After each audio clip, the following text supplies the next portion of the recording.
surgiu essa Convenção 169 da OIT? Bom, primeiro, por que a OIT, Organização Internacional do Trabalho, está lidando com povos indígenas e povos tribais, ou povos e comunidades tradicionais? Por quê?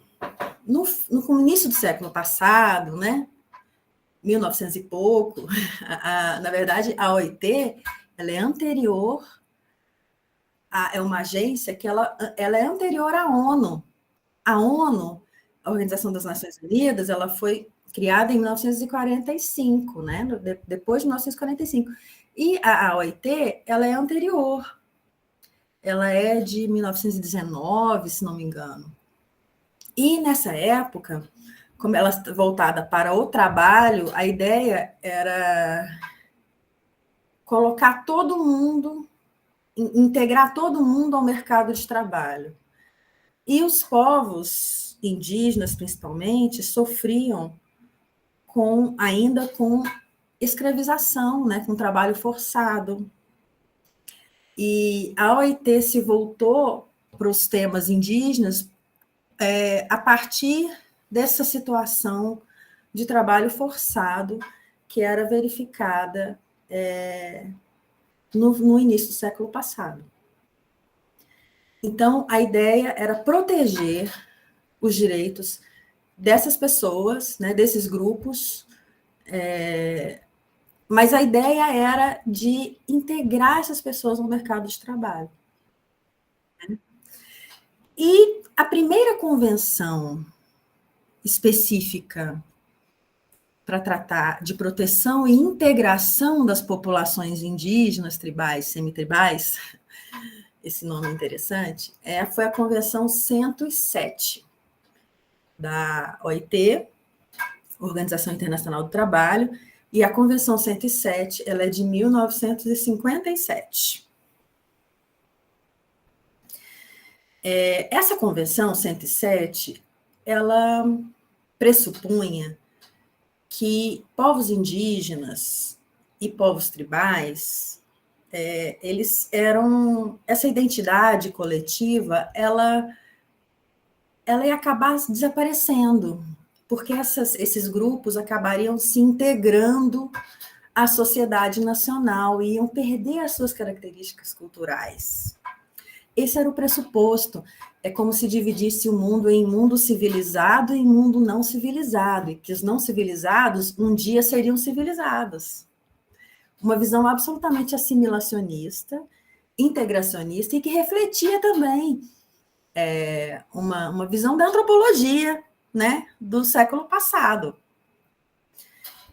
Os antropólogos aí que me corrijam se eu estiver falando alguma bobagem, mas essa ideia de assimilação estava muito presente nesse momento histórico, a gente está falando aí dos anos 50, do século passado.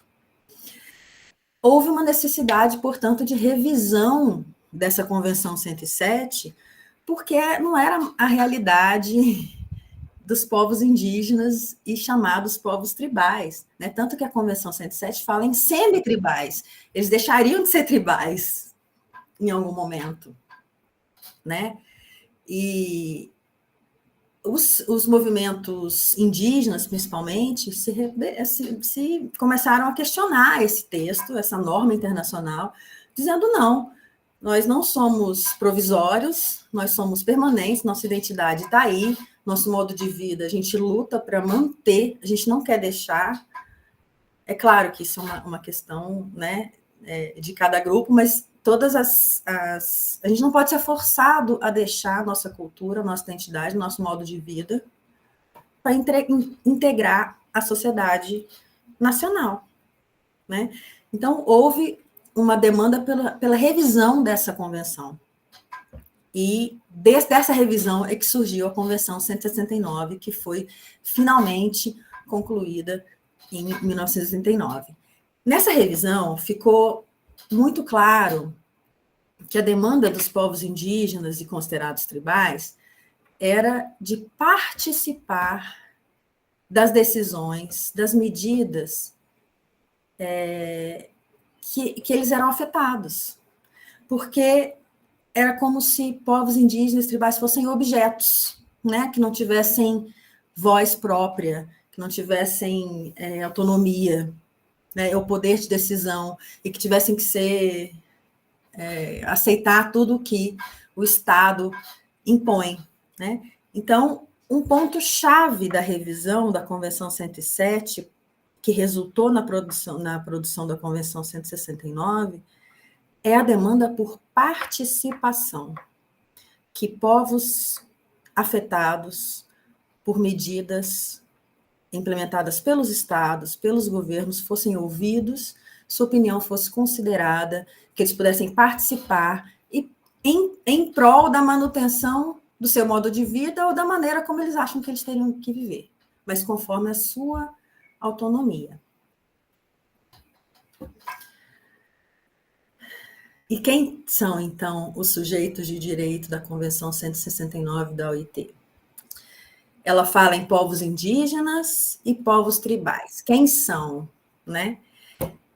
A distinção que é feita no próprio texto da Convenção é a seguinte, que os povos indígenas seriam aqueles que estavam num determinado território quando chegou o colonizador, né? Os povos originários, ou seus descendentes, né, no caso, que mantêm, em alguma medida, não precisa ser integralmente, porque também a cultura muda, né? Não há que se pensar que os grupos vão manter sua cultura absolutamente intacta desde muitos anos, desde muitas décadas e séculos, né? Então, aqueles que mantêm, ainda que parcialmente, suas tradições indígenas, decorrentes de uma ancestralidade indígena, da descendência a esses povos originários, são povos indígenas.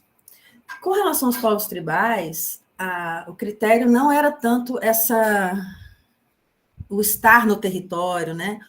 Mas sim uma situação social que acabava tornando esses povos subalternos, assim como os povos indígenas, né? Um exemplo muito claro no Brasil para nós são os povos negros que vieram trazidos escravizados. Eles não estavam aqui à época que o colonizador chegou, né? Mas eles foram trazidos e foram subjugados, submetidos a condições né, que a gente, né, nem tem palavras para descrever, mas estariam aí numa mesma condição de subalternidade dos povos indígenas, né, de marginalização, de violação de direitos, de restrição de direitos, né? A gente sabe que a própria escravidão, né, é uma absoluta violação de vários direitos, né? Os escravos nem eram considerados humanos, né?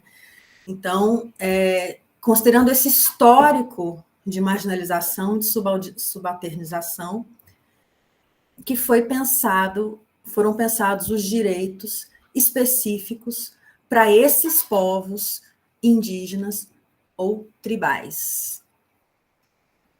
Mas quem são os povos tribais no Brasil, né? No Brasil, a gente tem uma categoria jurídica que foi instituída pelo Decreto 6040 de 2007, que é uma categoria jurídica inspirada na Convenção 169, e que vai dizer que povos e comunidades tradicionais são aqueles grupos que são diferenciados, né, culturalmente diferenciados, que se reconhecem como tais, como diferentes, né? Eles têm formas de organização social própria, eles ocupam territórios e recursos naturais, utilizam esses recursos como condição para a sua reprodução cultural, social, física, religiosa, econômica, ancestral, né? E utilizam conhecimentos, inovações e práticas gerados e transmitidos pela tradição. Então, essa categoria, a gente fala muito de povos e comunidades tradicionais, ela está definida, então, no artigo 3º desse decreto.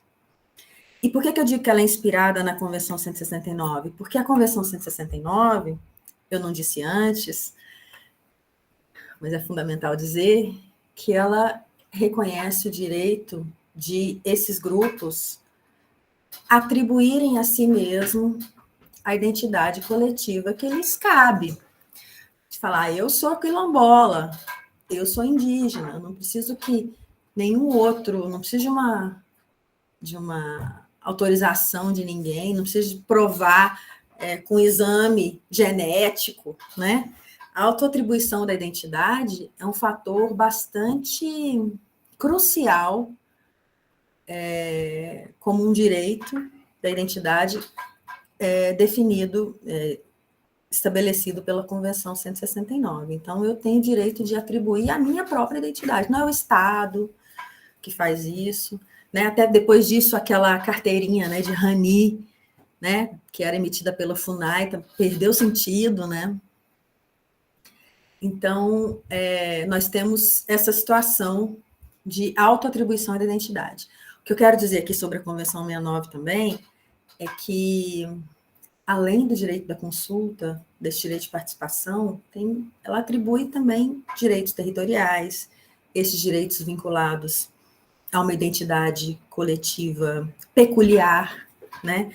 Ela ela reconhece a diversidade cultural e social do mundo, né? E atribui direitos específicos a grupos específicos, que a gente chama de direitos coletivos, direitos humanos coletivos, mais uma vez para povos específicos, que ela chama de indígenas e tribais, e que a gente no Brasil chama de povos e comunidades tradicionais. Lembrando que povos e comunidades tradicionais também inclui os indígenas, né? Dentro dessa categoria brasileira. Mas outros exemplos de categorias sociais que estão dentro da categoria jurídica, povos e comunidades tradicionais, são os quilombolas, quebradeiras de coco-babaçu, ribeirinhos, pescadores artesanais, peconheiros, faxinalenses, comunidade de fundo de pasto, ciganos, gerazeiros, vazanteiros, né? Catingueiros, enfim, uma diversidade muito grande, social, abarcada por essa categoria jurídica, povos e comunidades tradicionais.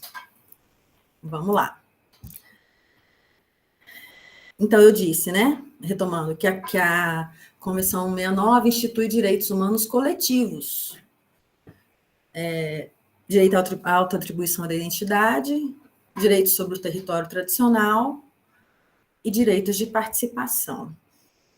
Eu sugiro que vocês deem uma olhadinha, quem ainda não conhece o texto da Convenção 169, que dê uma olhada nesse texto, né? Como eu disse, a participação, o Instituto da Consulta Prévia, o mecanismo da consulta prévia, ele é considerada a pedra de toque da Convenção 169, mas ela não pode ser reduzida ao direito à consulta, né? Tem muita coisa interessante para ser conhecida e apropriada pelos movimentos sociais dos dispositivos da Convenção 169. Então, eu recomendo fortemente que quem ainda não conhece o texto da Convenção, é chato ler lei, né? Chato ler norma, eu sei, mas eu penso que vale muito a pena, né? Mas eu sei que também que tem gente aí que já é defensor da 169 e que já conhece bem esse texto, mas pode ser que tenha alguém que não conheça, então é uma sugestão forte de que vocês leiam essa convenção.